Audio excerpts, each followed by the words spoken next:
Australia's eSaftey Commissioner has picked a fight with Elon Musk, and the owner of Twitter, or X as it's now called, has decided to fight back. This is all because we have public servants in Canberra who want to censor free speech, all in the name of protecting people's feelings.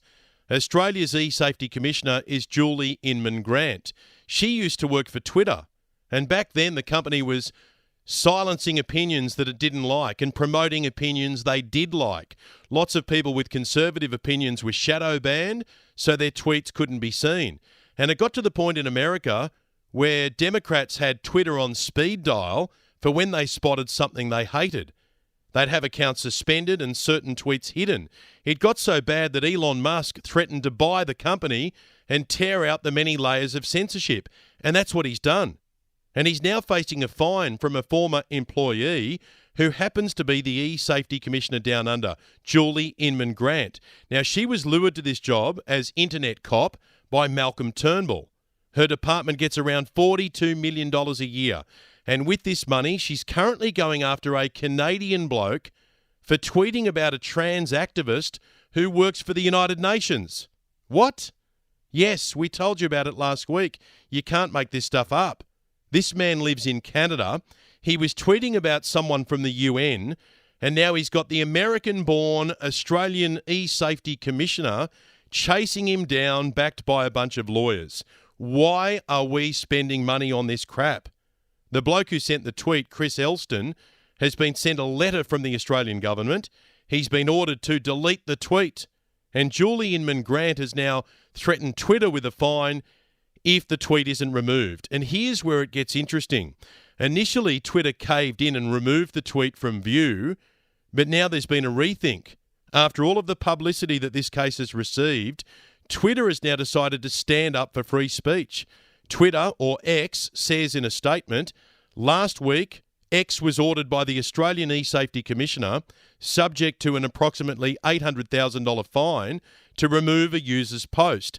The post had criticised an individual appointed to the World Health Organization to serve as an expert on transgender issues. X is withholding the post in Australia in compliance with the order, but we intend to file a legal challenge to protect its users' right to free speech. So Elon Musk is now pushing back. And there's no doubt that taxpayers in Australia will be paying for the eSaftey Commissioner's lawyers. Why are we getting involved in this? Why are Australian taxpayers picking up the tab for the eSaftey Commissioner to try to censor a bloke in Canada, of all places? Well, Julie Inman-Grant seems to think that this is her job. Where do you think freedom of expression online should be limited? When it undermines other people's freedom of expression and causes significant harm. But that's all I have to say. But that's a subjective term. Like, who's to adjudicate what harm is? Is it governments? Well, actually, it is the government. She's pretty clear there. The eSaftey Commissioner believes the government should decide what can and can't be said on social media. And she's willing to chase a bloke around the world to prove her point. She's on an annual salary of almost $445,000. And last year, the Albanese government quadrupled the eSaftey Commissioner's budget to $42.5 million a year. So that means the eSaftey Commissioner is getting more than $116,000 a day from the taxpayer. Can she please find something else to do with her time? Instead of declaring war on a bloke sitting in front of a computer in Canada and settling scores with the joint where she used to work. She hates Twitter, and that's really clear, Julie Inman-Grant. She reckons Twitter isn't banning enough people. She believes it's not censoring enough people. And that's why she's threatening Twitter with fines if they don't censor posts that she deems to be offensive. Here she is. Twitter's always been fiery in terms of discourse, but it's turned into an absolute bin fire. It's very, very hard to be permanently banned from Twitter.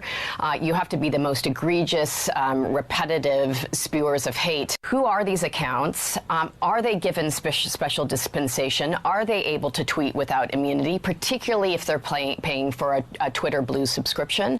So there is Julie Inman-Grant, and you can tell she's waging a jihad on her old company, Twitter. The CEO of X, Elon Musk, says free speech is the bedrock of democracy.